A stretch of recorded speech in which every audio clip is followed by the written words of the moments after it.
Sunday ഒക്കെ ആയതുകൊണ്ട് free ആയിട്ടിരിക്കാൻ ഞാൻ കരുതി. കഴിഞ്ഞ ആഴ്ചയായിരുന്നു ആക്ച്വലി. പക്ഷേ എനിക്ക് ചെറിയൊരു ഹെൽത്ത് ഇഷ്യൂസിന് മാറ്റമൊന്നുമില്ല. പക്ഷേ നമ്മൾ കമ്മിറ്റ് ചെയ്ത ക്ലാസ് എടുക്കണം എന്നുള്ളത് കൊണ്ടാണ് ഇന്ന് എടുക്കുന്നത്. അതുകൊണ്ട് ഞാൻ ക്യാമറ കാര്യങ്ങളൊന്നും ഓൺ ചെയ്യുന്നില്ല. റൈറ്റ്. അപ്പോൾ ഈ ക്ലാസ്സിൽ നമ്മളിപ്പോൾ കുറച്ച് ആൾക്കാരേ ഉള്ളൂ. ഒരു 10ൽ താഴെ ആൾക്കാർ മാത്രമേ ഇപ്പോൾ കൗണ്ടിലുള്ളൂ. ഇനി ആൾക്കാർ വരുമായിരിക്കും. ജോയിൻ ചെയ്യുന്നവർ ജോയിൻ ചെയ്യട്ടെ. ഇതൊരു ക്ലാസ് അല്ല. നമ്മൾ ടാക്സ് ഒക്കെ പഠിക്കുന്ന പോലെ, അല്ലെങ്കിൽ നമ്മൾ ഡിഗ്രിക്കൊക്കെ പഠിച്ച പോലെ, അക്കൗണ്ടൻസി പറഞ്ഞു തരുന്ന പോലെ, അല്ലെങ്കിൽ കോസ്റ്റിംഗ് ഒക്കെ പറഞ്ഞു തരുന്ന പോലെ നിങ്ങൾ ഇരുത്തി പഠിപ്പിക്കേണ്ട ക്ലാസ് ഒന്നുമല്ല. ഞാൻ പറയാൻ വേണ്ടി പോകുന്നത് നെക്സ്റ്റ് ഒരു 45 മിനിറ്റ്സ് അല്ലെങ്കിൽ 1 അവർ നിങ്ങൾക്ക് പറഞ്ഞു തരാൻ വേണ്ടി പോകുന്നത് എന്തൊക്കെ സാധ്യതകളുണ്ട് ഇവിടെ, അല്ലെങ്കിൽ UAE എന്ന് പറയുന്ന നമ്മുടെ നല്ലൊരു ജോബ് മാർക്കറ്റാണ്. അവിടെ എന്തൊക്കെ സാധ്യതകളുണ്ട്, എങ്ങനെയൊക്കെ നമ്മൾ പ്രിപ്പയർ ചെയ്ത് വന്നു കഴിഞ്ഞാൽ നമുക്ക് ഫിറ്റ് ചെയ്യാൻ വേണ്ടി പറ്റും, മാർക്കറ്റിൽ അവസരങ്ങൾ യൂസ് ചെയ്യാൻ വേണ്ടി പറ്റും എന്നുള്ളത് ഞാൻ പറഞ്ഞുതരാം. പിന്നീട് നിങ്ങൾ എന്തൊക്കെ കാര്യത്തിൽ എക്യുപ്ഡ് ആകണം എന്നുള്ളതും കൂടി നോക്കാം. അപ്പോൾ ഇതിന് മുൻപ് ആരെങ്കിലും നമ്മുടെ കോഴ്സുകൾ ഏതെങ്കിലും പർച്ചേസ് ചെയ്ത ആരെങ്കിലും ഉണ്ടോ? വാറ്റോ, കോർപ്പറേറ്റ് ടാക്സോ, IFRS ഏതെങ്കിലും പർച്ചേസ് ചെയ്ത് അല്ലെങ്കിൽ അതിൽ ജോയിൻ ചെയ്ത് പഠിച്ച ആരെങ്കിലും ഉണ്ടോ ഇവിടെ? നിങ്ങൾ ഫ്രീ ആയി സംസാരിച്ചോട്ടോ, നമുക്ക് അങ്ങനത്തെ യാതൊരു പ്രശ്നങ്ങളും ഇല്ല. ഓപ്പൺ ആയി സംസാരിച്ചോ. ജസ്റ്റ് മൈക്ക് ഓൺ ചെയ്താൽ മതി, ക്യാമറ ഓൺ ചെയ്യണമെന്നില്ല. ആരെങ്കിലും മുൻപ് ക്ലാസ്സിൽ ജോയിൻ ചെയ്ത ആരെങ്കിലും ഉണ്ടോ?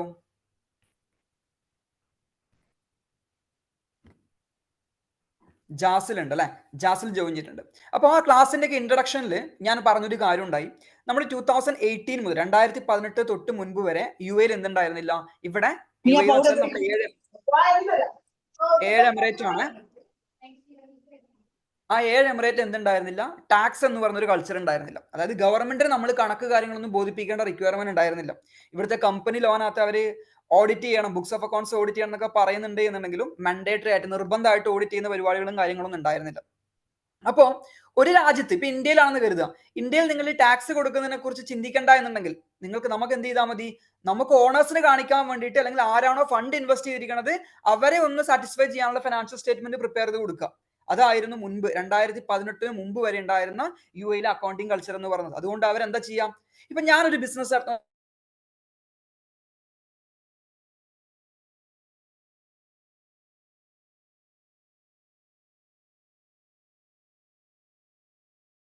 അല്ലാതെ അതിനിടയിൽ പോയിട്ട് എത്ര പിയാനുള്ള അക്കൗണ്ടിൽ ശ്രദ്ധിക്കില്ല. അതിന്റെ ആവശ്യമില്ല. കാരണം എന്താ? ചെലവുണ്ടായി, അത് ചിലപ്പോൾ പേഴ്സണൽ നേച്ചർ ഓഫ് എക്സ്പെൻഡിച്ചർ ഉണ്ടാകാം. എന്റെ പേഴ്സണൽ നേച്ചർ എക്സ്പെൻഡിച്ചർ എന്റെ ബുക്സ് കമ്പനിയുടെ ബുക്സിനകത്ത് വന്നിട്ടുണ്ടാകാം. ഞാൻ ശ്രദ്ധിക്കണം ഇല്ല. നേരെ മറിച്ചിട്ട് അപ്പോൾ അങ്ങനെ ഒരു കൾച്ചർ ഉണ്ടാകുന്ന സമയത്ത് അവരെന്ത് ശ്രദ്ധിക്കുള്ളൂ? ജസ്റ്റ് ഫണ്ട് കിട്ടാനുള്ള പൈസ കറക്റ്റ് വാങ്ങിച്ചെടുക്കുക, കൊടുക്കാനുള്ള പൈസ കൊടുത്തു തീർക്കുക, ക്യാഷ് ഒക്കെ കറക്റ്റ് ആണ് നോക്കുക, സ്റ്റോക്ക് ഒക്കെ കറക്റ്റ് ആണ് നോക്കുക. കമ്പനിയുടെ ആവശ്യത്തിൽ അല്ലെങ്കിൽ ഓണർമാരെ സംബന്ധിച്ചിടത്തോളം അവർക്ക്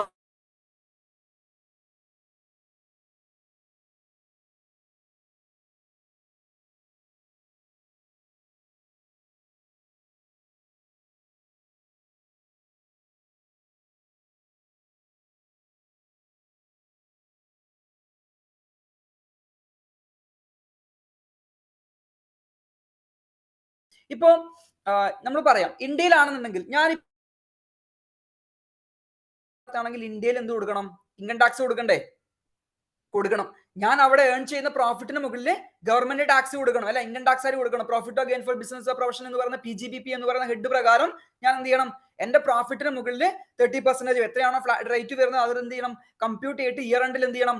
ഗവൺമെന്റിലേക്ക് ടാക്സ് പേ ചെയ്യണം. അപ്പോൾ ഇന്ത്യയിൽ ബിസിനസ് നടത്തിയിട്ടുണ്ട് എന്നുണ്ടെങ്കിൽ ഞാൻ ഇന്ത്യ ഗവൺമെന്റ് ടാക്സ് പേ ചെയ്യണം. നേരെ മറിച്ചിട്ട് UAE ബിസിനസ് നടത്തുകയാണെങ്കിൽ എന്ത് ചെയ്യേണ്ട ആവശ്യമില്ല? ടാക്സ് പേ ചെയ്യേണ്ട റിക്വയർമെന്റ് ഉണ്ടായിരുന്നില്ല. അപ്പൊ ഓട്ടോമാറ്റിക് ആയിട്ട് ഇന്ത്യയിലുള്ള പൈസയുള്ള ബിസിനസ് ചെയ്യാൻ താല്പര്യമുള്ള, ഓപ്പർച്യൂണിറ്റി അറിയുന്ന, എക്സ്പ്ലോർ ചെയ്യാൻ താല്പര്യമുള്ളവർ എന്ത് ചെയ്യും? നേരെ അവിടുത്തെ ഫണ്ട് എടുത്തിട്ട് UAE കൊണ്ടുവരും അല്ലെ? UAE കൊണ്ടുവന്നിട്ട് എന്താ ചെയ്യാ? UAE ബിസിനസ് സ്റ്റാർട്ട് ചെയ്യും. എന്നിട്ട് എന്ത് ചെയ്യും? ഇവിടുന്ന് ഏൺ ചെയ്യുന്ന പ്രോഫിറ്റ് നാട്ടിലേക്ക് കൊണ്ടുപോകും. ഇവിടെ നിന്ന് ഏൺ ചെയ്തിരിക്കുന്ന പ്രോഫിറ്റ്, ഇൻകം ടാക്സ് ഒക്കെ പഠിച്ചവരെ സംബന്ധിച്ചിടത്തോളം നിങ്ങൾക്ക് അറിയായിരിക്കും, ഇൻകം ഏൺഡ് ഔട്ട്സൈഡ് UAE ആണ് അല്ലെങ്കിൽ ഇന്ത്യ ആണെന്നുണ്ടെങ്കിൽ, UAE അല്ല ഔട്ട്സൈഡ് ഇന്ത്യ ആണെന്നുണ്ടെങ്കിൽ നമ്മൾ എന്ത് ഇന്ത്യയിലെ ടാക്സ് കൊടുക്കേണ്ട ആവശ്യമില്ല, എസ്പെഷ്യലി നോൺ റെസിഡന്റ് ഇന്ത്യയിൽ ആണ് എന്നുണ്ടെങ്കിൽ. അപ്പൊ എല്ലാവരും എന്ത് ചെയ്യാൻ തുടങ്ങി? ഇതേപോലെയുള്ള ടാക്സ് ഇല്ലാത്ത UAE എന്ന് പറയുന്ന രാജ്യത്ത് വന്നിട്ട് എന്ത് ചെയ്യുന്നു? ബിസിനസ് സ്റ്റാർട്ട് ചെയ്യാൻ വേണ്ടി തുടങ്ങി. ഇവിടെ നിന്ന് എന്ത് ചെയ്യും? പ്രോഫിറ്റ് എടുത്തിട്ട് നാട്ടിലേക്ക് പാർക്ക് ചെയ്ത് തുടങ്ങി. അപ്പൊ ആർക്ക് റവന്യൂ നഷ്ടം ഉണ്ടാകും? മറ്റുള്ള രാജ്യങ്ങൾക്കൊക്കെ റവന്യൂ ലോസ് ഉണ്ടാകാൻ വേണ്ടി തുടങ്ങി. നിങ്ങൾ ചിന്തിച്ചു നോക്കുക, ഞാനൊരു 5 കോടിയുടെ പ്രോഫിറ്റ് ഉണ്ടാക്കുന്നു, ഇന്ത്യയിലാണെന്നെങ്കിൽ 5 കോടിയുടെ 30% ആർക്ക് കൊടുക്കണം? ഗവൺമെന്റ് ഓഫ് ഇന്ത്യക്ക് കൊടുക്കണം. പകരം UAE വന്ന് ബിസിനസ് ചെയ്യാന്നുണ്ടെങ്കിൽ 5 കോടി പ്രോഫിറ്റ് ഏൺ ചെയ്യുകയാണെങ്കിൽ 5 കോടിക്ക് നിങ്ങൾ ടാക്സ് കൊടുക്കണ്ട. ഇതേ പൈസ എവിടെ കൊണ്ടുപോകാനും പറ്റും? തിരിച്ചെന്റെ ഇന്ത്യയിലെ ബാങ്ക് അക്കൗണ്ടിലേക്ക് NRI അക്കൗണ്ട് വഴി എനിക്ക് ട്രാൻസ്ഫർ ചെയ്യാൻ വേണ്ടി പറ്റും. അപ്പൊ ഓട്ടോമാറ്റിക് ആയിട്ട് പുറത്ത് വന്നിട്ട് അല്ലെങ്കിൽ ടാക്സ് ഇല്ലാത്ത രാജ്യങ്ങളിൽ വന്നിട്ട് ബിസിനസ് ചെയ്യാനുള്ള ടെൻഡൻസി ആർക്ക് കൂടി തുടങ്ങി? നമ്മുടെ നാട്ടിലുള്ള ടാക്സബിൾ ആയിട്ടുള്ള കൺട്രികളിലുള്ള ആൾക്കാർക്ക് കൂടി തുടങ്ങി. അപ്പൊ അത് ഓട്ടോമാറ്റിക്കായിട്ട് ആരെ ബാധിക്കും? നമ്മുടെ ഡെവലപ്പിംഗ് കൺട്രി, അതായത് ടാക്സ് സിസ്റ്റം ഉള്ള ഈ ഇന്ത്യ പോലെയുള്ള രാജ്യങ്ങൾ ഇത് ബാധിക്കാൻ വേണ്ടി തുടങ്ങി. കാരണം അവിടുത്തെ ഓൺടർപ്രണേഴ്സ് ഒക്കെ ഇവിടെ വന്നു തുടങ്ങി. ടാക്സ് ഹെവൻ ആയിട്ടുള്ള ടാക്സ് ഇല്ലാത്ത UAE പോലുള്ള രാജ്യങ്ങളിലേക്ക് വന്ന് ബിസിനസ് ചെയ്യാൻ വേണ്ടി തുടങ്ങി. അപ്പൊ എന്ത് ചെയ്തു? ഇവര് ഒരു പ്രഷർ ഇവിടുത്തെ സെൻട്രൽ ബാങ്ക് ഓഫ് UAEക്ക് കൊടുക്കാൻ തുടങ്ങി. നിങ്ങൾ ഇങ്ങനെ പോയാൽ ശരിയാവില്ല, നിങ്ങൾ എന്ത് ചെയ്യണം? ടാക്സ് സിസ്റ്റം ഇംപ്ലിമെന്റ് ചെയ്യണം. എന്നിട്ട് എന്ത് ചെയ്യുക? ടാക്സ് സിസ്റ്റം ഇംപ്ലിമെന്റ് ചെയ്യണം. അപ്പം എല്ലാ രാജ്യത്തും ടാക്സ് ഉണ്ട് എന്നുണ്ടെങ്കിൽ, അല്ലെങ്കിൽ ന്യൂട്രൽ ആയിട്ടുള്ള മെത്തേഡ് പ്രകാരം നിങ്ങൾ ടാക്സ് ലെവി ചെയ്യാന്നുണ്ടെങ്കിൽ എന്താ ബെനിഫിറ്റ് അവിടെ? ഈ പറയണ ഇന്ത്യയിൽ ഉള്ള ഇൻവെസ്റ്റേഴ്സ് ടാക്സ് സേവ് ചെയ്യാനുള്ള പർപ്പസിന് വേണ്ടി പുറം രാജ്യത്തേക്ക് പോകില്ല. അപ്പോ അതിന്റെ ഭാഗമായിട്ട് ടാക്സിന്റെ സ്ട്രക്ചർ ഒന്ന് റിഫോം ചെയ്യുന്ന ഭാഗമായിട്ട് അവർ എന്ത് ചെയ്തു? 2017 ഇവിടെ ഇൻഡയറക്ട് ടാക്സേഷൻ ആയിരിക്കണ വാല്യൂ ആഡഡ് ടാക്സ് എന്ന് പറയുന്ന ടാക്സ് ഇൻട്രൊഡ്യൂസ് ചെയ്തു. 2017 ഇൻട്രൊഡ്യൂസ് ചെയ്തു. 2018 ജാനുവരി 1 തൊട്ട് എന്ത് ചെയ്തു? അത് ലെവി ചെയ്ത് കൊടുത്തു തുടങ്ങി. അപ്പൊ നാട്ടിലാണെന്നുണ്ടെങ്കിൽ നമ്മളൊരു സാധനം വാങ്ങിക്കാന്ന് കരുതുക. ഒരു സാധനം വാങ്ങിക്കുന്നു അല്ലെങ്കിൽ ഒരു സാധനം വിൽക്കുന്ന സമയത്താണെന്നുണ്ടെങ്കിൽ നമ്മൾ എന്ത് ചെയ്യണം? ഗവൺമെന്റ് പറഞ്ഞിരിക്കുന്ന റേറ്റ് ഉണ്ട്, 18% ആകാം, 5% ആകാം, അങ്ങനെ ഒരു റേറ്റ് പറഞ്ഞിട്ടുണ്ട്. ആ റേറ്റ് പ്രകാരം ആർക്ക് ടാക്സ് കൊടുക്കണം? GST നമ്മുടെ കസ്റ്റമറുടെ കയ്യിൽ നിന്ന്, ആരാണോ നമ്മുടെ കയ്യിൽ നിന്ന് സാധനം വാങ്ങിക്കുന്നത് അവരുടെ കയ്യിൽ നിന്ന് വാങ്ങിച്ചിട്ട് ആർക്ക് അടക്കണം? ഗവൺമെന്റിലേക്ക് അടക്കണം. 11-ാം തീയതി അല്ലെങ്കിൽ 20-ാം തീയതി നമ്മൾ എന്ത് ചെയ്യണം? റിട്ടേൺ സബ്മിറ്റ് ചെയ്ത് 20th അതിന്റെ പേയ്മെന്റ് കാര്യങ്ങളൊക്കെ എന്ത് ചെയ്യണം? നമ്മൾ സബ്മിറ്റ് ചെയ്യേണ്ടതുണ്ട്. അപ്പൊ അതേപോലെ UAEയിൽ എന്ത് വന്നു? ഒരു ഇൻഡയറക്ട് ടാക്സേഷൻ വന്നു. അതിനെ വിളിക്കുന്ന പേരാണ് വാല്യൂ ആഡഡ് ടാക്സ്. കേട്ടിട്ടുള്ള പേരായിരിക്കും. കാരണം GST വരുന്നതിന് മുമ്പ് UAEയിൽ നമ്മുടെ ഇന്ത്യയിൽ ഉണ്ടായിരുന്ന ടാക്സ് സിസ്റ്റം, ഇൻഡയറക്ട് ടാക്സേഷൻ ഭാഗമായിട്ടുണ്ടായിരുന്ന ടാക്സ് സിസ്റ്റം ആയിരുന്നു. ഒന്ന് എക്സൈസ് ഉണ്ടായിരുന്നു, സർവീസ് ടാക്സ് ഉണ്ടായിരുന്നു, VAT ഒക്കെ ഉണ്ടായിരുന്നു. അപ്പം അവിടെ ഉണ്ടായിരുന്ന സിസ്റ്റം ആണ് പിന്നെ ആര് അഡോപ്റ്റ് ചെയ്തിരിക്കുന്നത്? നമ്മുടെ UAE എന്ന് പറയുന്ന കൺട്രി അഡോപ്റ്റ് ചെയ്യുന്നത്. അപ്പൊ ഇവിടെ ഒരു അതോറിറ്റി സെറ്റപ്പ് ചെയ്തു, ഫെഡറൽ ടാക്സ് അതോറിറ്റി അഥവാ FTA എന്ന് പറയുന്ന ഒരു അതോറിറ്റി സെറ്റപ്പ് ചെയ്തു. മിനിസ്ട്രി ഓഫ് ഫിനാൻസിന്റെ കീഴിൽ അവരെന്ത് ചെയ്തു? VAT ഇംപ്ലിമെന്റ് ചെയ്തു തുടങ്ങി, VAT കളക്ട് ചെയ്ത് തുടങ്ങി. അപ്പൊ ഇവിടെ എന്ത് ചെയ്യുന്നുള്ളൂ? നിലവില് ഗവൺമെന്റിലുള്ള ബിസിനസ് ഓണേഴ്സിനോട്, അതായത് 3,75,000 ടേൺ ഓവർ എക്സീഡ് ചെയ്യുന്ന ബിസിനസ് ഓണേഴ്സിനോട് എന്ത് ചെയ്യുന്നു? കമ്പൽസറി ആയിട്ട് പറയേണ്ട ഗതികേട് വന്നു. എന്താ? നിങ്ങൾ എന്ത് ചെയ്യണം? നിങ്ങൾ ഗവൺമെന്റിന്റെ റിക്വയർമെന്റ്, ടാക്സിന്റെ കംപ്ലയൻസ് എന്ത് ചെയ്യണം? നിങ്ങൾ പാലിച്ചിരിക്കണം. ഗവൺമെന്റ് പറയുന്ന ബുക്സ് ഓഫ് അക്കൗണ്ട്സ് മെയിൻറ്റെയിൻ ചെയ്യണം. അതിനകത്ത് കുറെ കാര്യങ്ങൾ പറയുന്നുണ്ട് കേട്ടോ. Profit and loss account book, P&L account നിങ്ങൾ മെയിൻറ്റെയിൻ ചെയ്തിരിക്കണം. സ്റ്റോക്കുമായി ബന്ധപ്പെട്ട്, സ്റ്റോക്ക് ഇഷ്യൂമായി ബന്ധപ്പെട്ട്, സ്റ്റോക്ക് റിസീവ് ചെയ്യുന്നതുമായി ബന്ധപ്പെട്ട്, ടാക്സ് റെക്കോർഡുമായി ബന്ധപ്പെട്ട്, ഇൻപുട്ട് ക്ലെയിം ചെയ്യുന്നതുമായി ബന്ധപ്പെട്ടുള്ള ടാക്സ് അഡ്ജസ്റ്റ്മെന്റുമായി ബന്ധപ്പെട്ടുള്ള റെക്കോർഡ്സ് ഒക്കെ മെയിൻറ്റെയിൻ ചെയ്യണം എന്ന് പറയുന്നു. ഓട്ടോമാറ്റിക് ആയിട്ട് ഇതൊക്കെ ആരാ മെയിൻറ്റെയിൻ ചെയ്യുന്ന responsibility? At the end responsibility എന്ന് പറയുന്നത് ബിസിനസിന്റെ ഓണേഴ്സിനാണെന്നുണ്ടെങ്കിലും ആരുടെ ജോബായിട്ട് ഇത് മാറി? അക്കൗണ്ടന്റ്മാരുടെ, നമ്മളെ പോലെയുള്ള അക്കൗണ്ടന്റ്മാരുടെ ജോബായിട്ട് ഇത് മാറി. അതിനുശേഷം ഇങ്ങോട്ട് പരിഗണിക്കുകയാണെങ്കിൽ 2018 VAT, 2019 കോവിഡ് വന്നതുകൊണ്ട് അവർ ഫർദർ ലെജിസ്ലേഷൻ മൂവ്മെന്റ്സ് ഒന്നും നടത്തിയിട്ടുണ്ടായിരുന്നു. പക്ഷെ അതിനിടയിലും അവര് എക്കണോമിക് സബ്സ്റ്റാൻസ് റെഗുലേഷൻസ് വന്നു, ultimate beneficiary owner reporting UBO എന്ന് പറയുന്ന റിപ്പോർട്ടിംഗ് വന്നു. ESR ആണെന്നുണ്ടെങ്കിൽ അവർ 7 തരത്തിലുള്ള ആക്ടിവിറ്റി പറയണ്ട. ഈ ആക്ടിവിറ്റി ഒക്കെ നടത്തുന്ന ആൾക്കാരാണെന്നെങ്കിൽ നിങ്ങൾ എന്ത് ചെയ്യണം? ഗവൺമെന്റിലേക്ക് മാൻഡേറ്ററി ആയിട്ട് റിപ്പോർട്ട് ആയിട്ട് സബ്മിറ്റ് ചെയ്യാൻ വേണ്ടി പറഞ്ഞു. ചുരുക്കി പറഞ്ഞാൽ കംപ്ലയൻസ് ലെവൽ എന്ത് ചെയ്തു? അവർ ഇൻക്രീസ് ചെയ്തു. ആന്റി മണി ലോണ്ടറിങ് അങ്ങനെയുള്ള കുറെ കാര്യങ്ങളൊക്കെ ഇൻട്രൊഡ്യൂസ് ചെയ്തുകൊണ്ട് കംപ്ലയൻസ് അവർ എന്ത് ചെയ്തു? ഇൻട്രൊഡ്യൂസ് ചെയ്തുകൊണ്ടേയിരുന്നു. അതൊക്കെ ആർക്ക് വളമായി? അതൊക്കെ നമ്മളെ പോലെയുള്ള അക്കൗണ്ടന്റ്മാരുടെ ഡിമാൻഡ് ഇൻക്രീസ് ചെയ്യാൻ വേണ്ടിയിട്ട്. ഒരു സെക്കൻഡ്, എന്തോ ഒരു മെസ്സേജ് ഉണ്ടെന്ന് നോക്കട്ടെ. സൗണ്ട് കുറവ് പോലെ ഫീൽ ചെയ്യുന്നുണ്ടോ? ഓക്കെ, ഒന്ന് സെക്കൻഡേ, ഞാൻ സൗണ്ട് മാക്സിമത്തിലാക്കാം. ഓക്കെ, ഇപ്പൊ സൗണ്ട് കറക്റ്റ് ആണോ നോക്കിയേ? ഓക്കെ ആണെന്ന് പ്രതീക്ഷിക്കണേ, ജസ്റ്റ് ഒന്ന് അഡ്ജസ്റ്റ് ചെയ്യണേ. Okay, right. അപ്പം ഇതേപോലെ അക്കൗണ്ടന്റ്മാർ, നമ്മളെ പോലുള്ള, ഞാനൊരു സാധാരണക്കാരനായ അക്കൗണ്ടന്റ്, എൻ്റെ ഫ്രണ്ട്സ് ഒക്കെ ഇവിടെ വർക്ക് ചെയ്യുന്നത്. അപ്പം നമ്മൾക്ക് എന്ത് ചെയ്യുന്നു? ഡിമാൻഡ് ക്രിയേറ്റ് ചെയ്യാൻ വേണ്ടി ആർക്ക് സഹായിച്ചു? ഈ പറയുന്ന ടാക്സ് റിഫോംസ് കാര്യങ്ങളൊക്കെ നമ്മളെ സഹായിച്ചു. അതിനുശേഷം വന്നിട്ടാണെന്നുണ്ടെങ്കിൽ ഇപ്പം 2023 ഗവൺമെന്റ് പറയാണ്, എനിക്ക് തോന്നുന്നു 22 ഒക്ടോബറിലോ നവംബറിലോ എന്താണ് നോട്ടിഫിക്കേഷൻ വേണ്ടി പറയാണ് 23 ഓൺവേർഡ്സ് എന്ത് ചെയ്യണം? 23 ജൂൺ ഓൺവേർഡ്സ് നിങ്ങൾ ഇൻകത്തിന് മുകളിലും കമ്പനികളുടെ പ്രോഫിറ്റിന് മുകളിലും എന്ത് ചെയ്യണം? ടാക്സ് കൊടുക്കണം. അവിടെയും പറയുന്നുണ്ട്, നമ്മുടെ നാട്ടിൽ ഇൻകം ടാക്സ് പറയുന്നില്ലേ? ആ ഇൻകം ടാക്സ് പറയുന്ന പോലെ തന്നെ പ്രോഫിറ്റ്, ഓക്കെ, ഇൻകം ടാക്സിൽ പറയുന്ന പോലെ തന്നെ പ്രോഫിറ്റിന്റെ മുകളിൽ നമ്മൾ എന്ത് ചെയ്യണം? 9%. ആദ്യത്തെ പ്രോഫിറ്റ് 3,75,000 മുകളിൽ നിങ്ങൾ എന്ത് ചെയ്യേണ്ട? ടാക്സ് കൊടുക്കേണ്ട ആവശ്യമില്ല. തിരിച്ച് അങ്ങോട്ടേക്ക് നിങ്ങൾ കമ്പ്യൂട്ട് ചെയ്ത് 3,75,000 മുകളിൽ അങ്ങോട്ടേക്ക് പോവുകയാണെന്നുണ്ടെങ്കിൽ എന്ത് ചെയ്യണം? ടാക്സിന് മുകളിൽ 9%, അല്ല, ഈ പ്രോഫിറ്റിന് മുകളിൽ 9% ടാക്സ് കൊടുക്കണം എന്നൊക്കെ പറഞ്ഞു. അപ്പൊ അതൊക്കെ ഇപ്പൊ ആപ്ലിക്കബിൾ ആണ്. ചുരുക്കി പറഞ്ഞാൽ ഈ വരുന്ന 30 സെപ്റ്റംബറിൽ 2024 തുടങ്ങി സ്റ്റാർട്ട് ചെയ്ത ഫിനാൻഷ്യൽ ഇയറിന്റെ റിപ്പോർട്ട് നമ്മൾ സബ്മിറ്റ് ചെയ്യണം. 30 സെപ്റ്റംബർ 2021 സബ്മിറ്റ് ചെയ്തിരിക്കണം. ഇല്ലാന്നുണ്ടെങ്കിൽ റിട്ടേൺ സബ്മിറ്റ് ചെയ്യണം. അതിന്റെ കൂടെ എന്ത് ചെയ്യണം? ഇൻകം ടാക്സിന്റെ പേയ്മെന്റ് ഒക്കെ നടത്തണം. എടാ, ഇങ്ങനെ ചിന്തിച്ചാൽ മതി. ഞാൻ വളരെ ഓപ്പൺ ആയിട്ട് നിങ്ങളോട് പറയാം, നല്ലൊരു അക്കൗണ്ടന്റ് ഒരു സ്ഥാപനത്തിൽ ഇല്ല എന്നുണ്ടെങ്കിൽ, അതായത് കണക്ക് എഴുതാ ഒരു മീഡിയം സ്കെയിൽ സ്ഥാപനങ്ങൾ കൺസിഡർ ചെയ്തോ, മീഡിയം വേണ്ട, ഒരു ഒരു ഒരു നമ്മുടെ ഒരു ലോണ്ടറി യൂണിറ്റ് ആയിക്കോട്ടെ, അല്ലെങ്കിൽ ഒരു ഗ്രോസറി യൂണിറ്റ് ആയിക്കോട്ടെ, അവിടെ ഒരു അക്കൗണ്ടന്റ് ഇല്ല എന്നുണ്ടെങ്കിൽ അവർക്ക് ഈ പറയുന്ന വാറ്റ് റിട്ടേൺ സബ്മിറ്റ് ചെയ്യാൻ വേണ്ടി പറ്റുമോ? ഇല്ല. അവർക്ക് ഈ കോർപ്പറേറ്റ് ടാക്സ് റിട്ടേൺ കമ്പ്യൂട്ട് ചെയ്യാൻ വേണ്ടി പറ്റുമോ? ഇല്ല. ഓട്ടോമാറ്റിക് ആയിട്ട് ഓഡിറ്റിംഗ് ഫീൽഡിലേക്ക് അല്ലെങ്കിൽ ഫ്രീലാൻസ് ഫീൽഡിലേക്ക് അല്ലെങ്കിൽ ഒരു അക്കൗണ്ടന്റിന്റെ കയ്യിലേക്ക് ഈ സാധനങ്ങളൊക്കെ എത്തും. ചുരുക്കി പറഞ്ഞ ആർക്ക് ഡിമാൻഡ് ഉണ്ട്? ഇപ്പോ അക്കൗണ്ടന്റ്മാർക്ക് ഡിമാൻഡ് ഉണ്ട്. ഡിമാൻഡ് ഇല്ല എന്ന് ഒരിക്കലും നമുക്ക് പറയാൻ വേണ്ടി പറ്റില്ല. അപ്പം ഓക്കെ, അപ്പോൾ ഈ പറയുന്ന ഓപ്പർച്യൂണിറ്റി ആര് മുതലെടുക്കണം? നമ്മൾ യൂട്ടിലൈസ് ചെയ്യണം. നമ്മൾ എങ്ങനെ യൂട്ടിലൈസ് ചെയ്യുക? നമ്മൾ ഈ മാർക്കറ്റിലേക്ക് വരണം. ഇവിടെ കുറെ എല്ലാ രാജ്യത്തും ഒരേ രാജ്യങ്ങളിലെ ആൾക്കാരൊക്കെ വരുന്ന, അപ്പൊ അവരുടെ ഇടയിൽ ആർക്ക് നമുക്ക് ഉണ്ടാകുന്ന ഒരു ബെനിഫിറ്റ് എന്താ അറിയോ?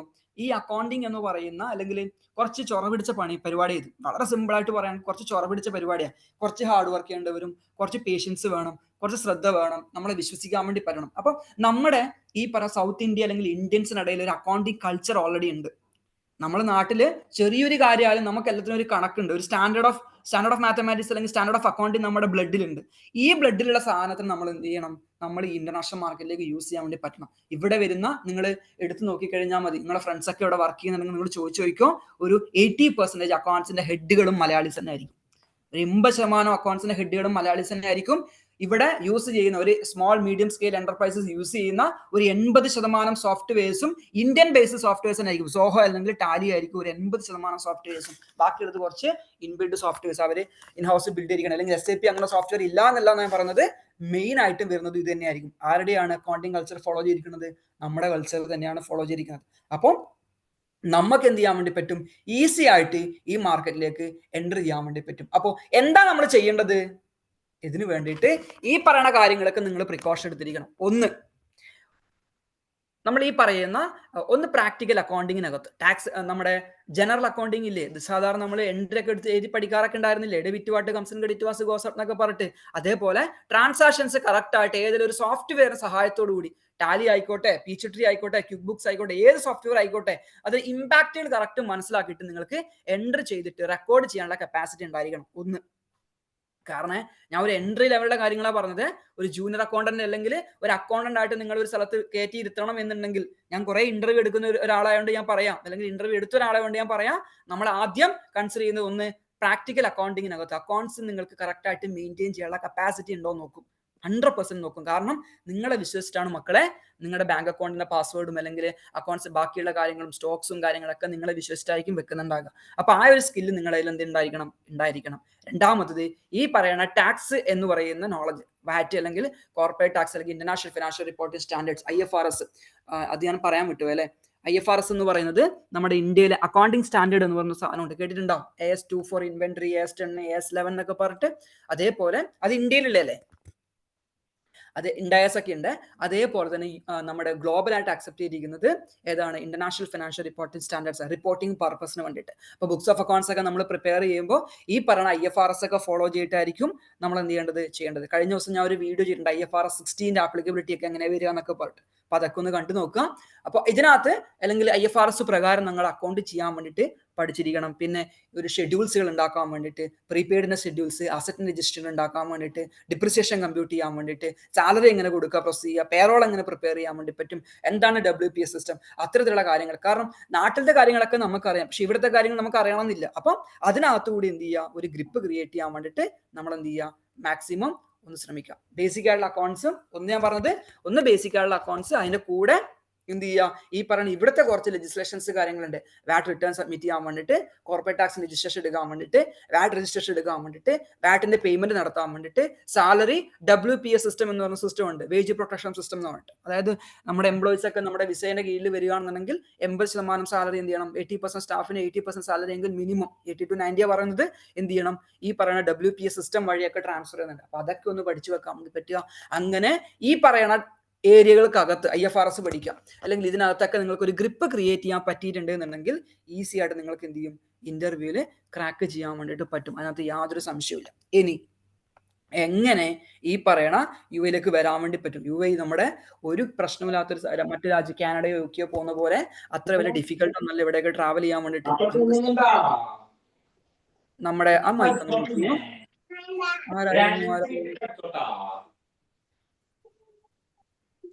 ഒരു സെക്കൻഡേ. ഞാൻ മൈക്ക് ഒന്ന് മ്യൂട്ട് ചെയ്യട്ടെ. റൈസ് ചെയ്യാൻ മോനെ ഞാൻ ഒന്ന് മൈക്ക് മ്യൂട്ട് ചെയ്യണ്ടേ. ഓക്കെ, മ്യൂട്ടഡായി. അപ്പോൾ നമ്മൾ നാട്ടിൽ മറ്റു രാജ്യങ്ങളിലേക്ക് പോകുന്ന പോലെ ഇൻവെസ്റ്റ്മെന്റ് വരെ വേണ്ടാത്ത രാജ്യമാണ്. നമുക്ക് എന്ത് ചെയ്യാം, നാട്ടിൽ നിന്ന് ഒരു വിസിറ്റ് വിസ എടുക്കാം, അല്ലെങ്കിൽ ഒരു ജോബ് സീക്കർ വിസ എടുത്തുകൊണ്ട് നമുക്ക് എന്ത് ചെയ്യാം, ഇവിടേക്ക് വരാം.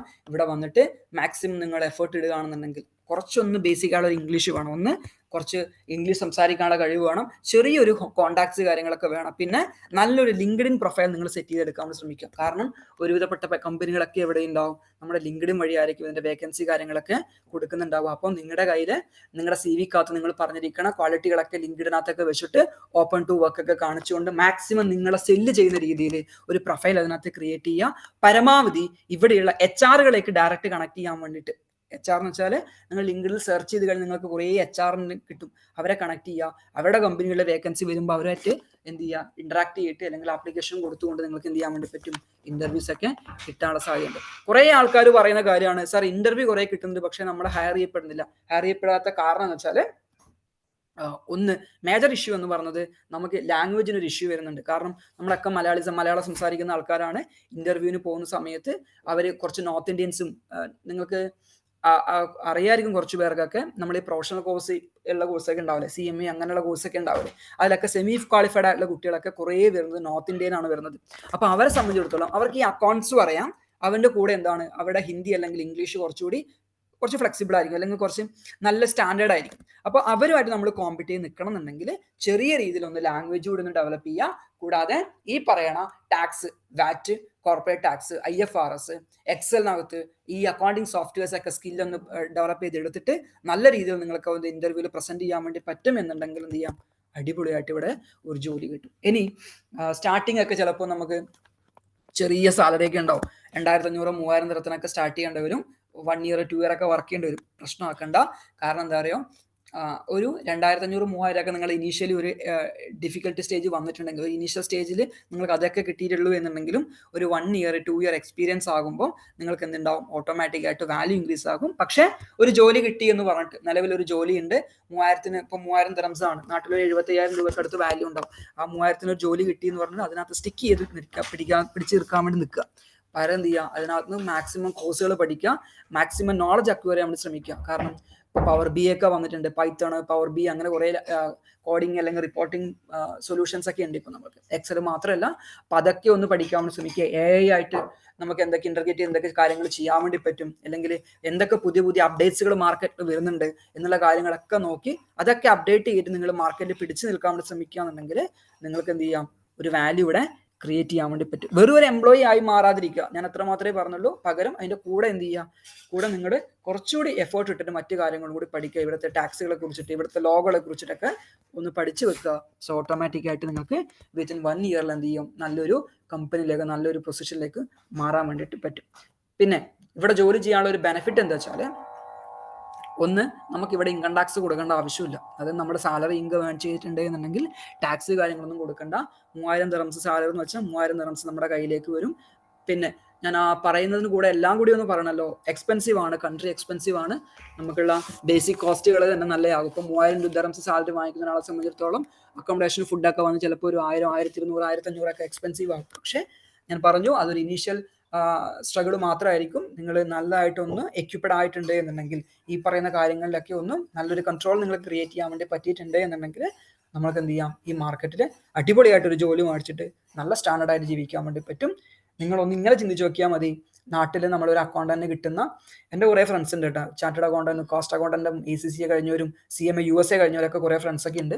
അപ്പോൾ അവരോടൊക്കെ ഞാൻ ഇന്ററാക്ട് ചെയ്യുന്നുണ്ട്. അവരുടെയൊക്കെ സാലറി റേഞ്ച് എന്ന് പറഞ്ഞത് CA ക്വാളിഫൈഡ് ആയിട്ട് 4-5 വർഷങ്ങളൊക്കെ എക്സ്പീരിയൻസ് ഉള്ള ആൾക്കാർക്കൊക്കെയാണ് 90,000, 1 ലക്ഷമൊക്കെ കിട്ടുന്നത്. ഈ പറയുന്ന 1 ലക്ഷം എന്ന് പറയുന്ന സാലറി നിങ്ങൾ ഇവിടെ വന്നിട്ട് ആത്മാർത്ഥമായിട്ട്, അതായത് ഒന്ന് ഗ്രിപ്പ് ചെയ്തിട്ട് ഒരു 1.5 വർഷം കൊണ്ട് നിങ്ങൾക്ക് എന്ത് ചെയ്യാൻ വേണ്ടി പറ്റും, പിടിച്ചെടുക്കാൻ വേണ്ടി പറ്റുന്നൊരു എമൗണ്ട് മാത്രമേ ഉള്ളൂ. കാരണം ഇവിടുത്തെ ഒരു ആവറേജ് ഒരു 1 year 2 year എക്സ്പീരിയൻസ് ഉള്ളവർക്ക് തന്നെ 5,000 അടുത്ത് സാലറി ഉണ്ട്. എക്സ്പെൻസ് ഇല്ല എന്ന് ഞാൻ പറയുന്നില്ല, എക്സ്പെൻസ് ഉണ്ടാവും. സ്റ്റിൽ നമുക്ക് എന്താണ്, പൈസ ഹണ്ട് ചെയ്യാനുള്ള ഒരു ഓപ്ഷൻസ് കൂടി എന്തുണ്ട്, ഇവിടെ ഉണ്ട്. ഈ ഒരു ജോബിൽ മാത്രം നിൽക്കുകയല്ല, ഇപ്പം ഞാൻ ചെയ്യുന്ന പോലെ അതിൻ്റെ കൂടെ പാർട്ട് ടൈം ആയിട്ട് ഓഡിറ്റ് ചെയ്യാം, പാറ്റ് റിട്ടേൺ സബ്മിറ്റ് ചെയ്ത് കൊടുക്കാം, കോർപ്പറേറ്റ് ടാക്സിന് അഡ്വൈസ് എടുത്ത് കൊടുക്കാം, ഇതേപോലെ നിങ്ങളെ പഠിപ്പിക്കാൻ വേണ്ടി വരാൻ വേണ്ടി പറ്റും. അങ്ങനെയുള്ള കുറേ ഫ്ലെക്സിബിലിറ്റി നമുക്ക് എന്തുണ്ട്, ഇങ്ങനെ ഒരു ജോബിലൂടെ നമുക്ക് കിട്ടുന്നതാണ്.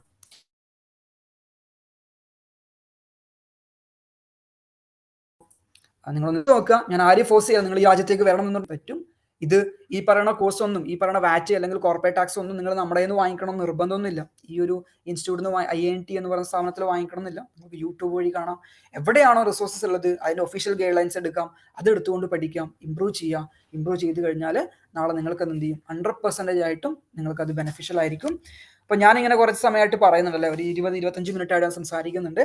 അപ്പൊ നിങ്ങൾക്ക് എന്തെങ്കിലും ഡൗട്ട്സ് കാര്യങ്ങളൊക്കെ ഉണ്ട് എന്നുണ്ടെങ്കിൽ നമുക്ക് അത് ഡിസ്കസ് ചെയ്യാം. എന്തെങ്കിലും ഉണ്ടോ ഡൗട്ട്സ്?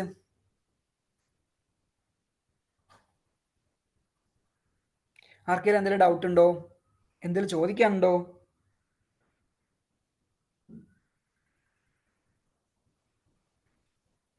ഹലോ സാറേ, കേൾക്കുന്നുണ്ടോ? ആ ജംഷി കേൾക്കുന്നുണ്ട്, പറയും. നമുക്ക് ഇപ്പൊ പുതിയതായി അവിടേക്ക് ജോബ് നോക്കി വരാൻ വേണ്ടിട്ടായിരുന്നു UAE-യിലേക്ക്. അപ്പോ IFRS നിർബന്ധമായിരിക്കും?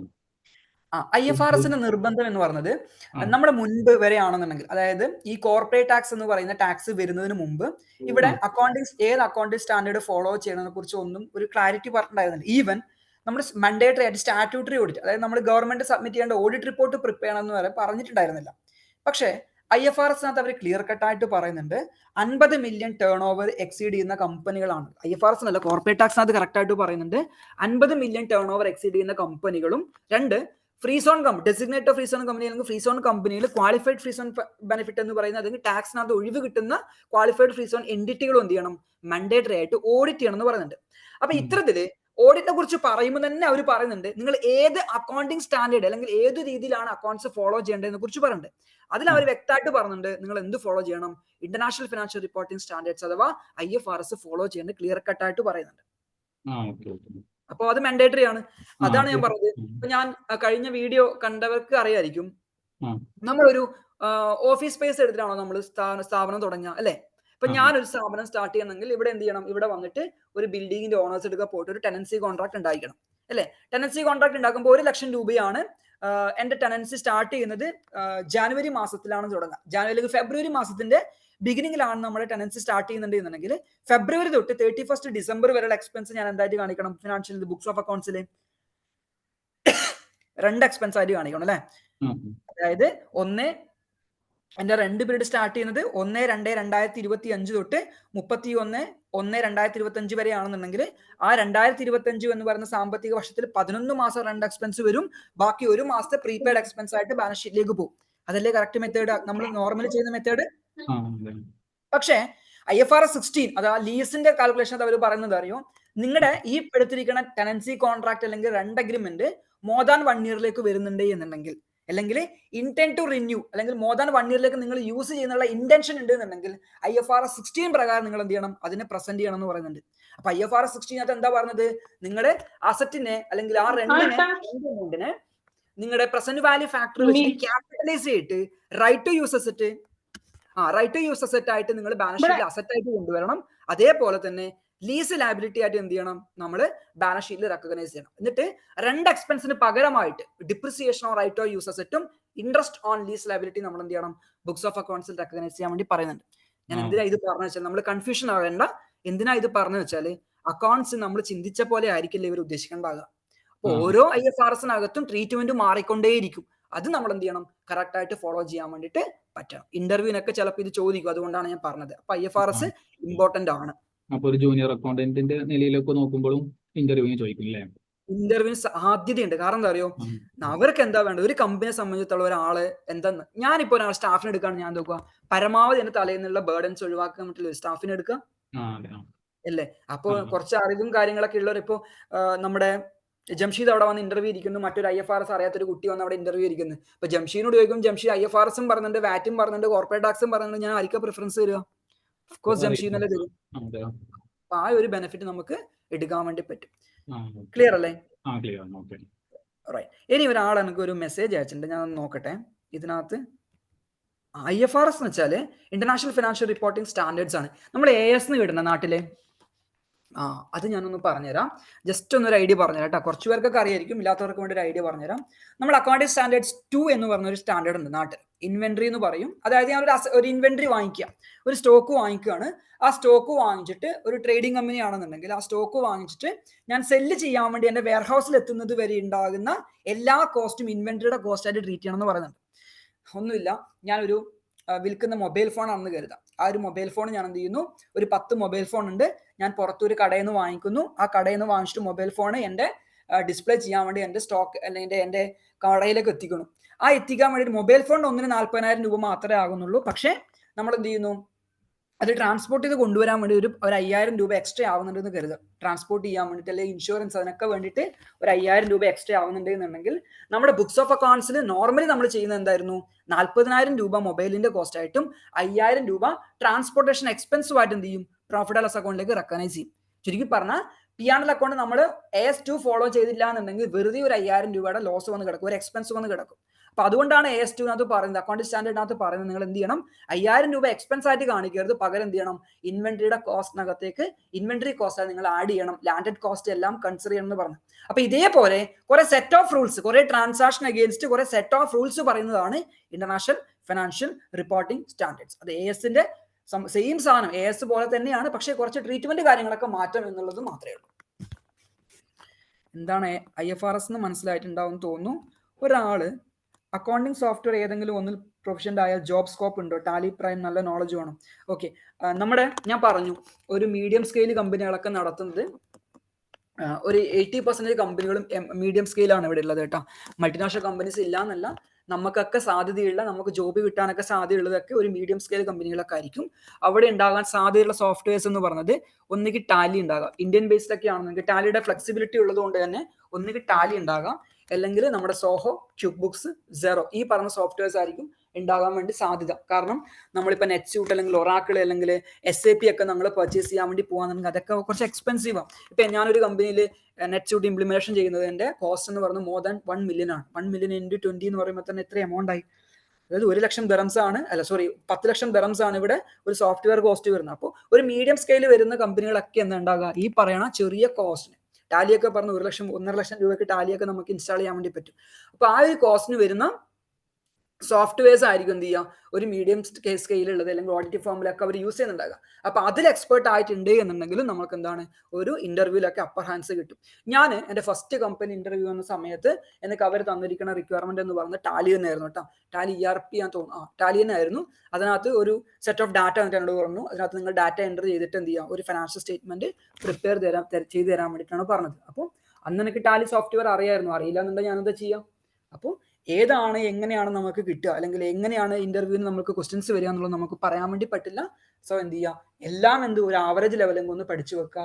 മെയിൻ ആയിട്ട് നിങ്ങൾ ടാലിയിൽ തന്നെ ഒന്ന് ഫോക്കസ് ചെയ്തോ, കാരണം ടാലി അത്രയും ഇമ്പോർട്ടൻ്റ് ആണ്, അത്രയും യൂസേഴ്സ് ഉള്ളതാണ്. ഇവിടെ കുറേ ആൾക്കാർ യൂസ് ചെയ്യുന്ന സോഫ്റ്റ്വെയർ ആണ് ടാലി എന്ന് പറയുന്നത്, ടാലിയും സോഹോയും.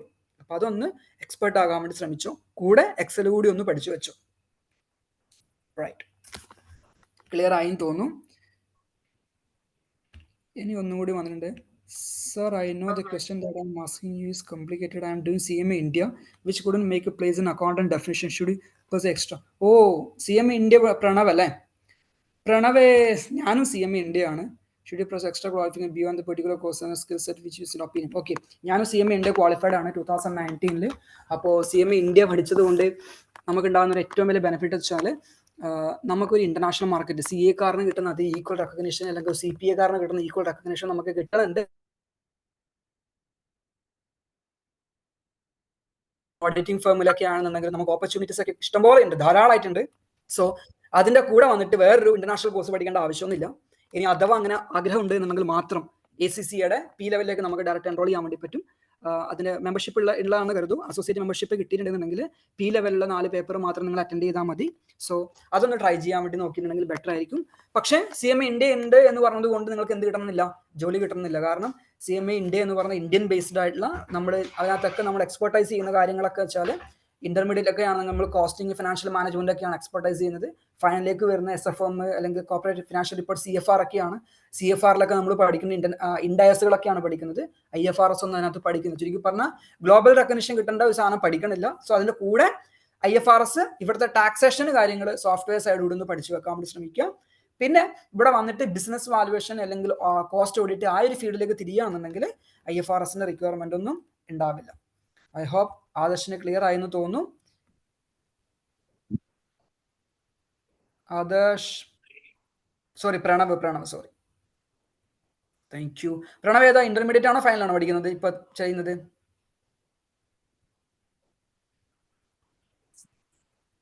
Inter group 2. ഓക്കെ, മനസ്സിലായി.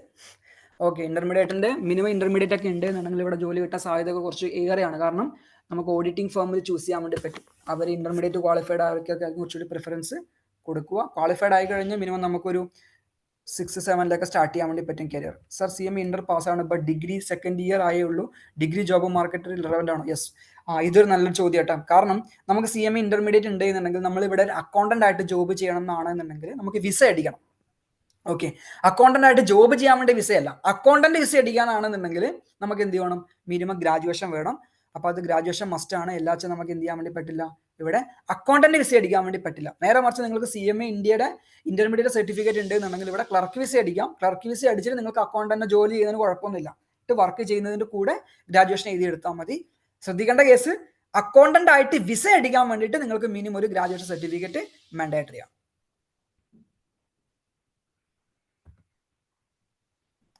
BBA ഗ്രാജുവേറ്റ് ആണ്, അക്കൗണ്ടന്റ് സ്കോപ്പ് ഉണ്ട്, ഇഷ്ടം പോലെ ഉണ്ട്.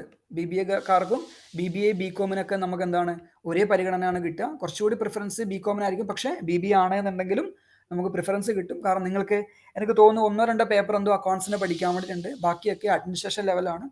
കുറച്ചുകൂടി നിങ്ങൾ അക്കൗണ്ട്സിൽ ഫോക്കസ് ചെയ്യുകയാണെന്നുണ്ടെങ്കിൽ, അല്ലെങ്കിൽ പ്രാക്ടിക്കൽ അക്കൗണ്ടിങ് ടാക്സേഷൻ ഫീൽഡിൽ ഫോക്കസ് ചെയ്യുകയാണെന്നുണ്ടെങ്കിൽ നിങ്ങൾക്ക് ഗ്രാജുവേഷൻ ഹോൾഡർ കിട്ടുന്ന അതേ പരിഗണന BBA-കാർക്കും കിട്ടും, കുഴപ്പമൊന്നുമില്ല.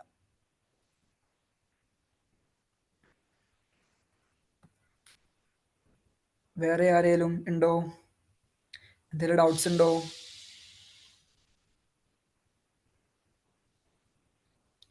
വേറെ എന്തെങ്കിലും ഡൗട്ട് ഉണ്ടോ? ഹലോ സാറേ. ചോദിച്ചോ.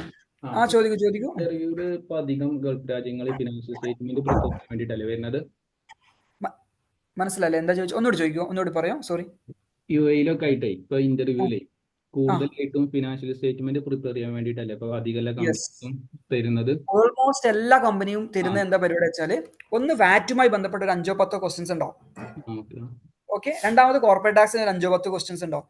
പിന്നീട് വരുന്നത് ഫിനാൻഷ്യൽ സ്റ്റേറ്റ്മെന്റ് പ്രിപ്പറേഷൻ ആയിരിക്കും. അതായത് നമ്മുടെ ഒരു ട്രയൽ ബാലൻസ് തന്നിട്ട് പ്രോഫിറ്റ് ലോസ് അക്കൗണ്ട് പ്രിപ്പയർ ചെയ്യാൻ പറയാ, ബാലൻസ് ഷീറ്റ് പ്രിപ്പയർ ചെയ്യാൻ വേണ്ടി പറയാ, ക്യാഷ് ഫ്ലോ പ്രിപ്പയർ ചെയ്യാൻ വേണ്ടി പറയാം. ഇതൊക്കെ ആയിരിക്കും. അത് നമുക്ക് റിട്ടൺ എക്സാം ആയിട്ടായിരിക്കും അതോ സിസ്റ്റത്തിലായിരിക്കും ചെയ്യാൻ വേണ്ടിയിട്ടുണ്ടാവും? രണ്ട് രീതിയിലും ചോദിക്കുന്നവരുണ്ട്. എക്സൽ ചോദിക്കുന്നവരുണ്ട്, പേപ്പറിൽ എഴുതി ചോദിക്കുന്നവരുണ്ട്.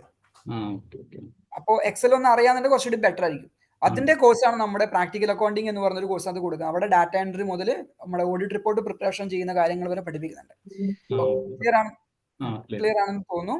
ഇനി ഒരാൾ ചോദിച്ചിട്ടുണ്ട്, നമുക്ക് നാട്ടിലെ എക്സ്പീരിയൻസ് യൂസ്ഫുൾ ആകുമോ?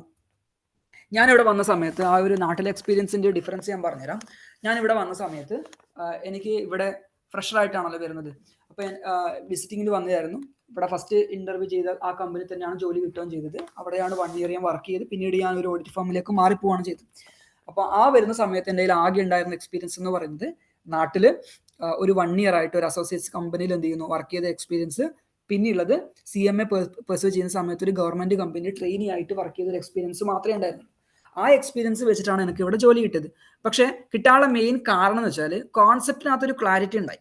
അതായത് ഇവിടെ ഉണ്ട്, ഞാൻ നാട്ടിൽ നിന്ന് വരുന്ന സമയത്ത് ഇവിടെ വാറ്റ് ഉണ്ട്. ഞാൻ 2019 വരുന്നത്. അപ്പോൾ വാറ്റിനകത്ത് നല്ലൊരു ഗ്രിപ്പ് ക്രിയേറ്റ് ചെയ്തത് വന്നത് ടാക്സിനകത്ത്.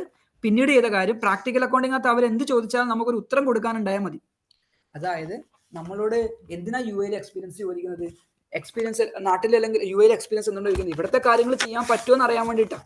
അപ്പോൾ ഇവിടുത്തെ കാര്യങ്ങൾ അവർ ചോദിക്കുന്ന ഇപ്പൊ WPS എന്താണെന്ന് ചോദിക്കുമ്പോൾ WPS ഇന്നതാണ്, അല്ലെങ്കിൽ പേറോൾ എങ്ങനെ പ്രിപ്പയർ ചെയ്യാന്ന് ചോദിച്ചാൽ ഇങ്ങനെയാണ് പ്രിപ്പയർ ചെയ്യുക, ഇന്നതാണ് കറക്റ്റ് മെക്കാനിസം എന്ന് നമ്മൾ ക്ലാരിഫൈ ചെയ്ത് കൊടുക്കാൻ പറ്റുകയാണെങ്കിൽ നമുക്ക് ഈക്വൽ ഇമ്പോർട്ടൻസ് തന്നെ കിട്ടും. അപ്പോൾ ചില കമ്പനികൾ വളരെ സ്ട്രിക്റ്റ് ആയിട്ട് പറയുന്നുണ്ട് നമുക്ക് UAE എക്സ്പീരിയൻസ് ഉള്ള ആൾക്കാരെ മാത്രം എടുത്താൽ മതി എന്ന് പറയുന്നുണ്ട്. ഓക്കെ, അങ്ങനെയുള്ളവർ പൊക്കോട്ടെ, എല്ലാത്തിനും കമ്പനികളുണ്ട്. കാരണം നമ്മുടെ ക്വാളിറ്റി, നമ്മുടെ സ്കില്ല് നമ്മൾ അവിടെ സെല് ചെയ്യാൻ വേണ്ടി പറ്റിയിട്ടുണ്ട് എന്നുണ്ടെങ്കിൽ എക്സ്പീരിയൻസ് ഡസന്റ് മാറ്റർ.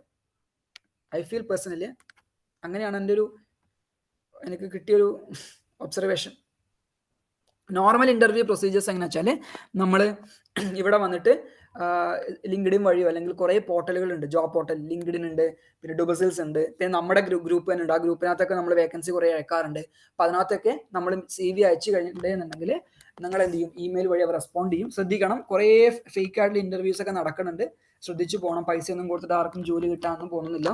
അപ്പോൾ അല്ലാതെ തന്നെ കുറേ കമ്പനികളുടെ ഇന്റർവ്യൂവിന്റെ ഷെഡ്യൂളൊക്കെ നമുക്ക് കാണാം. അപ്പോൾ അവരുടെ ഒഫീഷ്യൽ വെബ്സൈറ്റ് എടുത്ത് നോക്കുക, ജെനുവിൻ ആണെന്ന് ഫീൽ ചെയ്യണമെങ്കിൽ മാത്രം എന്ത് ചെയ്യുക, ഫേസ് ടു ഫേസ് ഇന്റർവ്യൂവിന് പോവുക. ഇനീഷ്യൽ റൗണ്ട്സ്, ഇപ്പം ഞാൻ കാണുന്ന സ്റ്റാൻഡേർഡ് കമ്പനികളൊക്കെ 1, 2, 3 റൗണ്ട്സ് ഒക്കെ ഉണ്ടാകും. ഇനീഷ്യൽ HR ആയിട്ടുള്ള ഡിസ്കഷൻ ഒക്കെ ആയിരിക്കും. അതിനകത്താണ് നമ്മുടെ പാക്കേജ് കാര്യങ്ങളൊക്കെ നമ്മൾ ഒന്ന് നെഗോഷിയേറ്റ് ചെയ്യുന്നുണ്ടാകുക.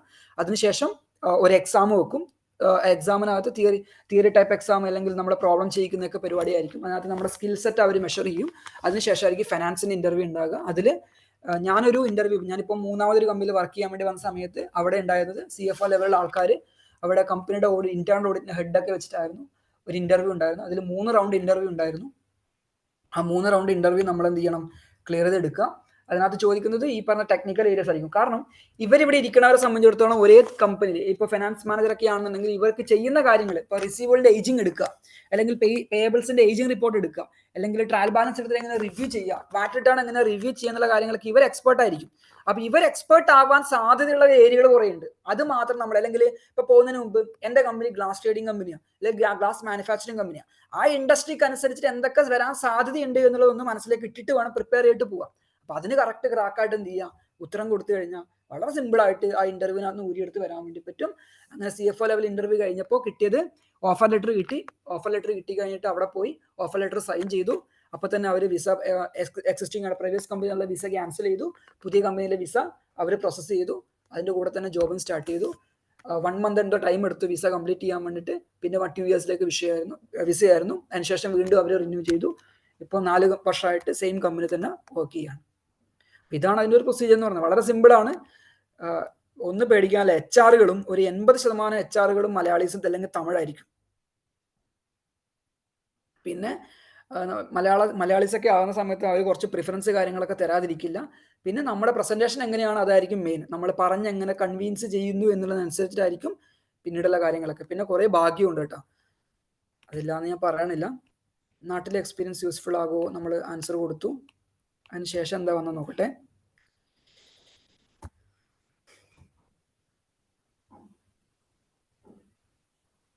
നോർമൽ ഇന്റർവ്യൂ പ്രൊസീജിയർ നമ്മൾ പറഞ്ഞു. CMA US സ്കോപ്പ് ഉണ്ട്. യെസ്, CMA US സ്കോപ്പ് ഉണ്ട്, ഇഷ്ടം പോലെ സാധ്യതകളുണ്ട്. സെയിം CMA ഇന്ത്യ അല്ലെങ്കിൽ CA കൊടുക്കുന്ന അതേ പ്രിഫറൻസ് അവർക്കും കിട്ടുന്നുണ്ട്. സർ, കോസ്റ്റ് ഓഡിറ്റിന് സ്കോപ്പ് ഫ്രം യുവർ എക്സ്പീരിയൻസ് ഒന്നുകൂടി പറയാമോ? How to start a good global career as a cost audit specialist after qualifying CMA? എടാ മോനെ, ഒരു കാര്യം ചെയ്യോ, കോസ്റ്റിന്റെ സ്പെസിഫിക് ആയതുകൊണ്ടാണ് പറഞ്ഞത്. എൻ്റെ നമ്പർ നമ്മുടെ ഈ ഗ്രൂപ്പിനകത്ത് ഉണ്ടാവും. ആ UAE നമ്പർ നോക്കിയിട്ട് അഡ്മിൻ ആയിരിക്കും, ആ നമ്പറിൽ എനിക്ക് മെസ്സേജ് ചെയ്താൽ മതി. നമുക്ക് കോസ്റ്റിന്റെ കാര്യങ്ങൾ കൂടുതൽ ഡിസ്കസ് ചെയ്യാം. കാരണം എനിക്ക് തോന്നുന്നു ബാക്കിയുള്ള കുട്ടികളൊന്നും കോസ്റ്റിന്റെ എക്സ്പെർട്ടൈസ് അല്ലെങ്കിൽ കോസ്റ്റിനെ കുറിച്ച് അറിയാൻ താല്പര്യമില്ലാത്തവരായിരിക്കും. സോ മോൻ പേഴ്സണലായിട്ട് മെസ്സേജ് ചെയ്യാന്നുണ്ടെങ്കിൽ ഞാൻ അത് ക്ലാരിഫൈ ചെയ്ത് തരാം. എന്തൊക്കെ കോസ്റ്റ് അക്കൗണ്ടന്റ് ആയിട്ട് എന്തൊക്കെ ഇവിടെ ഓപ്പർച്യൂണിറ്റീസ് ഉണ്ട് എന്നുള്ളത് ഞാൻ പറഞ്ഞുതരാം. Could you tell me the best season for job hunting in the UAE? ഒന്ന് എന്ന് പറഞ്ഞത് നമ്മുടെ നവംബർ മാസം തൊട്ട് അങ്ങോട്ടേക്ക്, അതായത് ക്ലൈമറ്റ് ഒന്ന് നോർമൽ ആകുന്ന ടൈമാണ് നവംബർ ഡിസംബർ എന്ന് പറഞ്ഞത്. അപ്പം നവംബറിന്റെ ഒരു മിഡ് നവംബർ തൊട്ട് അങ്ങോട്ടേക്ക് ഓപ്പർച്യൂണിറ്റീസ് ഉണ്ടാകുന്ന സാധ്യതയുണ്ട്. പിന്നീട് ഇപ്പൊ വരുന്ന ഈ റംസാൻ, നമ്മുടെ പെരുന്നാൾ കഴിഞ്ഞിട്ട് വരുന്ന ഒരു ടൈമിൽ എന്ത് ചെയ്യും, ഓപ്പണിംഗ് ഉണ്ടാവും. ഈ ഒരു മാസം എൻഡ് വരെ ഓപ്പണിങ്സ് കാര്യങ്ങളൊന്നും ഉണ്ടാവില്ല. അതിനുശേഷം, കാരണം working hours reduced working hours ആണ്.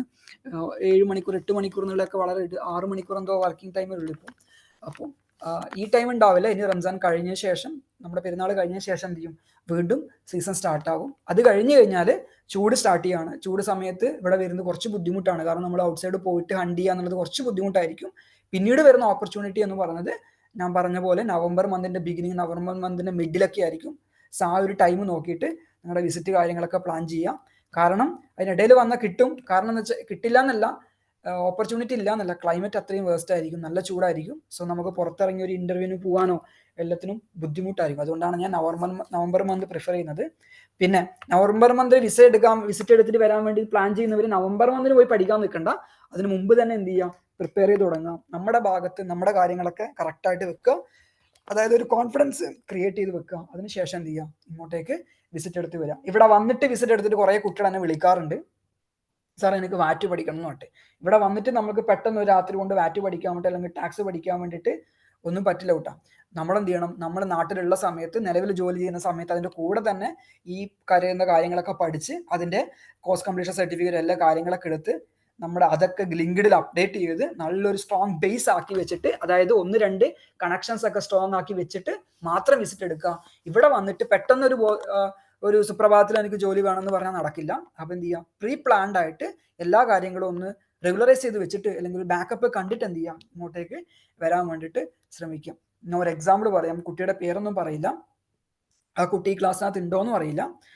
ഒരാൾ എൻ്റെ അടുത്ത് കഴിഞ്ഞ ദിവസം എനിക്കൊരു ജോലി എന്ന് പറഞ്ഞിട്ട് മെസ്സേജ് അയച്ചു. എൻ്റെ സ്റ്റുഡൻ്റ് തന്നെയാണ്. അപ്പം അവരുടെ കയ്യിൽ ഒരു CV ഉണ്ടായി. ആ CVക്കകത്ത് എവിടെ നിന്ന് CV കിട്ടിയെന്ന് എനിക്കറിയില്ല. അതിനകത്ത് എഴുതിയിരിക്കണത് ചാർട്ടേഡ് അക്കൗണ്ടൻ്റ് എന്നാണ് എഴുതിയിട്ടുണ്ടായിരുന്നത്. അപ്പം ഞാനിങ്ങനെ നോക്കി, എന്നിട്ട് ചോദിച്ചു ചാർട്ടേഡ് അക്കൗണ്ടൻ്റ് ആണോ എന്ന് ചോദിച്ചു. അപ്പോൾ അവൻ പറഞ്ഞു എല്ലാ ചാർട്ടേഡ് അക്കൗണ്ടൻ്റ് അല്ല എന്ന് പറഞ്ഞു. ചുരുക്കി പറഞ്ഞാൽ CV തന്നെ കറക്റ്റായിട്ട് പ്രോപ്പറായിട്ട് ആയിരുന്നില്ല. അപ്പം നമ്മൾ എത്രമാത്രം ആ ഒരു ജോലിക്ക് വേണ്ടിയിട്ട് നമ്മൾ പ്രിപ്പയർഡ് ആയിട്ട് വരുന്നതെന്നുള്ളതൊന്ന് ചിന്തിച്ച് നോക്കിയാൽ മതി. ആരോ എടുത്തൊരു CV എടുത്തൊരു കോപ്പി ചെയ്തിട്ട് എന്ത് ചെയ്യുന്നു വരുന്നു. ഇപ്പോൾ ചാർട്ടേഡ് അക്കൗണ്ടന്റ് CV ഒക്കെ കാണുമ്പോൾ ഓട്ടോമാറ്റിക്കായിട്ട് അവരെന്ത് ചെയ്യും, അതൊന്നും എടുത്ത് റിവ്യൂ ചെയ്യുന്നു. അതിനകത്ത് business valuation expert, cost audit എന്നൊക്കെ എഴുതിയിട്ടുണ്ട്. അപ്പോൾ CVനകത്ത് കൊടുക്കുന്ന കാര്യങ്ങളും എന്തായിരിക്കണം, കറക്റ്റ് നമുക്ക് ഗ്രിപ്പുള്ള കാര്യങ്ങൾ മാത്രമേ കൊടുക്കാൻ വേണ്ടി പാടില്ല. ചുരുക്കി പറഞ്ഞാൽ നിങ്ങളൊരു സ്ഥലത്ത് പോകുമ്പോൾ നിങ്ങളൊരു CV കൊടുത്തിട്ട് ഒരു ഇന്റർവ്യൂവിന് പോകുന്ന സമയത്ത് മിനിമം ആ CVക്കകത്തുള്ള കാര്യങ്ങൾ തന്നെ ഫുള്ളി എക്സ്പെർട്ട് ആയിട്ട് അല്ലെങ്കിൽ ഒരു ട്രസ്റ്റ് വർത്തി ആയിട്ട് നിങ്ങൾക്ക് ഒരു ഹോണസ്റ്റ് ആയിട്ട് നിങ്ങൾക്ക് ഒരു ഉത്തരം കൊടുക്കാൻ പറ്റുന്ന രീതിയിൽ മാത്രം അതൊക്കെ ഡ്രാഫ്റ്റ് ചെയ്ത് പ്രിപ്പയർ ആയിട്ട് അതിനുവേണ്ടി മാത്രം കുറെ ടൈം സ്പെൻഡ് ചെയ്ത് പ്രിപ്പയർ ആയിട്ട് വരിക. അല്ലെങ്കിൽ നിങ്ങൾക്കത് ബുദ്ധിമുട്ടായിരിക്കും. അല്ലാത്തവരാണ് ഈ പറയുന്ന 2, 3, 4 മിസ്റ്റേക്ക് എടുത്തിട്ട് ബുദ്ധിമുട്ടുന്നുണ്ടാവുക. സോ പ്രീ പ്ലാൻ ചെയ്ത് വരിക. നമുക്ക് വേണ്ടത് ഒരു കരിയറാണ്, ഈസി ആയിട്ട് ഇവിടെ ബിൽഡ് ചെയ്യാൻ വേണ്ടി പറ്റും. വളരെ സിമ്പിളാണ്. കുറച്ച് കഷ്ടപ്പാടുണ്ട്, ഇല്ലാന്ന് ഞാൻ പറയുന്നില്ല. നിങ്ങൾ അതിന് വേണ്ടിയിട്ട് വർക്ക് ചെയ്യുക. ഒരുമ്പിട്ട് ഇറങ്ങിയിട്ടുണ്ടെന്നുണ്ടെങ്കിൽ കിട്ടാത്തതൊന്നുമല്ല. കാരണം നിങ്ങളെപ്പോലെ തന്നെ ബേസിക് എഡ്യൂക്കേഷൻ മാത്രമുള്ള എത്രയോ ആൾക്കാർ ഇവിടെ ജോലി ചെയ്യുന്നുണ്ട്. അതിലൊന്നും ഒരു ബുദ്ധിമുട്ടുള്ള കേസല്ല. സോ മാക്സിമം നിങ്ങൾ എന്ത് ചെയ്യുക, കരിയറിന് വേണ്ടി കുറച്ച് ടൈം മാറ്റി വെക്കുക, പഠിക്കുക. നമ്മൾ ഇന്ത്യയിലാകുമ്പോൾ ഇന്ത്യയിൽ പണിയെടുക്കാൻ വേണ്ടിയിട്ടല്ലേ ഇത്രയും കാലം പഠിച്ചത്. GST പഠിക്കണില്ലേ, അവിടുത്തെ ഇൻകം ടാക്സ് പഠിക്കണില്ലേ, അതേപോലെ തന്നെ കാര്യങ്ങൾ പഠിച്ചാലല്ലേ ഇവിടെയും സ്കോപ്പ് ഉണ്ടാവുള്ളൂ. ആ ഒരു കാര്യം ഒന്ന് മനസ്സിൽ വെക്കുക. വേറെ ആർക്കെങ്കിലും എന്തെങ്കിലും ചോദിക്കാനുണ്ടോ?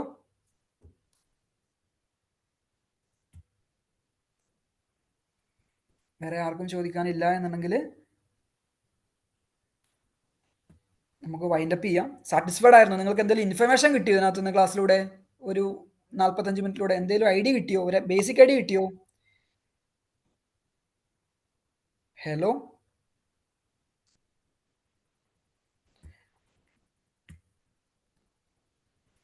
ഒരു സെക്കൻഡ്, 2 മെസ്സേജ് വന്നിട്ടുണ്ട്. യെസ്, ഐഡിയ കിട്ടിയെന്ന് പറഞ്ഞു. അപ്പോൾ മാക്സിമം നിങ്ങൾ എന്ത് ചെയ്യുക, എക്സ്പ്ലോർ ചെയ്യാൻ വേണ്ടി ശ്രമിക്കുക. മക്കളെ നല്ലൊരു മാർക്കറ്റ് ഇവിടെ ഉണ്ട്. കിട്ടിയ സമയത്ത് ഇൻഫർമേറ്റീവ് സെഷൻ ആണ്. Okay, thank you. കിട്ടിയ സമയത്ത്, ചെറിയ വയസ്സാണ്, നമുക്ക് ഇപ്പം സമയത്ത് മാത്രമേ എന്ത് ചെയ്യാൻ വേണ്ടി പറ്റൂ, ഹണ്ട് ചെയ്യാനും റിസ്ക് എടുക്കാനൊക്കെ പറ്റൂ. റിസ്ക് എടുക്കാൻ പറ്റുന്ന സമയത്ത് റിസ്ക് എടുക്കുക. പിന്നീട് നമുക്കൊരു കുറ്റബോധം ഉണ്ടാകാൻ വേണ്ടി പാടില്ല. ഞാനിവിടെ സെഷൻ വൈൻഡപ്പ് ചെയ്യുന്നു. ഈ പറയുന്ന കാര്യങ്ങളുമായി ബന്ധപ്പെട്ട് UAE ടാക്സ് സിസ്റ്റം, അക്കൗണ്ട്സ് ഒക്കെ പഠിക്കാൻ താല്പര്യമുള്ളവർക്ക് നമ്മളായിട്ട് കോൺടാക്ട് ചെയ്യാം. ഞാൻ ആ ഗ്രൂപ്പിനകത്തുണ്ട്. എന്തെങ്കിലും കാര്യങ്ങൾ നിങ്ങൾക്ക് ചോദിക്കാൻ വേണ്ടി, ഡൗട്ട്സ് കാര്യങ്ങളൊക്കെ ഉണ്ടെന്നുണ്ടെങ്കിൽ എന്നോട് ചോദിക്കാം. ഇപ്പം ഞാൻ സൈൻ ഓഫ് ചെയ്യുന്നു. Thank you for attending. Bye, good night.